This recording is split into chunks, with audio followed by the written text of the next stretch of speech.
Hello viewers, Paschimbanga রাজ্য সরকারি কর্মচারীদের ডিএ নিয়ে খুবই গুরুত্বপূর্ণ একটি আপডেট উঠে এসেছে। সেই আপডেটটি আমি আপনাদের মাঝে শেয়ার করছি।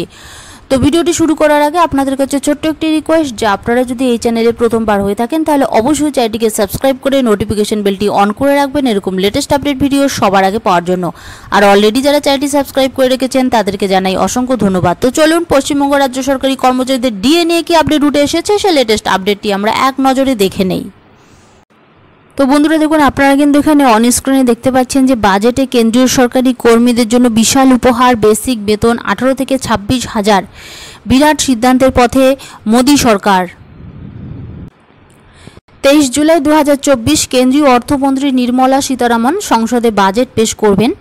কেন্দ্রীয় সরকারি কর্মীদের জন্য অত্যন্ত বড়সড় খবর আসতে চলেছে, কেননা দীর্ঘ সময় ধরে মোদী সরকারের কর্মীরা ফিটমেন্ট ফ্যাক্টর বৃদ্ধির জন্য দাবি করছে। কেন্দ্রীয় সরকারি কর্মীরা এবার ফিটমেন্ট ফ্যাক্টর পেতে চলেছেন। এর ফলে বাজেটে মোদী সরকার উপহার দিতে চলেছেন। এর ফলে কেন্দ্রীয় সরকারি কর্মীরা পেতে চলেছেন বাম্পার বেতন বৃদ্ধি। ফিটমেন্ট ফ্যাক্টর সমস্ত কর্মীদের বেসিক স্যালারি নির্ধারিত করে। বেসিক স্যালারি ও ভাতা মিলিয়ে যে টাকা পাওয়া যায় সেই টাকা দিয়েই হয়ে থাকে ফিটমেন্ট ফ্যাক্টর।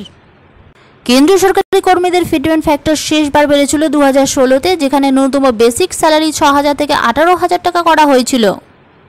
এবার ফিটমেন্ট ফ্যাক্টর বেড়ে বেতনে 26,000 টাকা হতে পারে, অর্থাৎ কমপক্ষে বেসিক স্যালারি 8,000 টাকা বাড়তে পারে।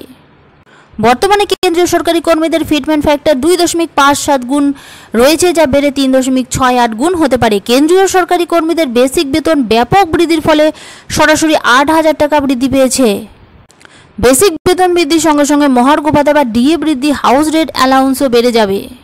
যদি বেসিক স্যালারি 18,000 টাকা থেকে বেড়ে হতে পারে 26,000 টাকা, এর ফলে মহার্ঘ ভাতা 46% সমান। ডিএর গণনা বেসিক পের সঙ্গে গুণ করলে বেরিয়ে যায়, যার প্রধান অর্থ বেসিক স্যালারি বৃদ্ধি পেলে মহার্ঘ ভাতা বৃদ্ধি পাবে।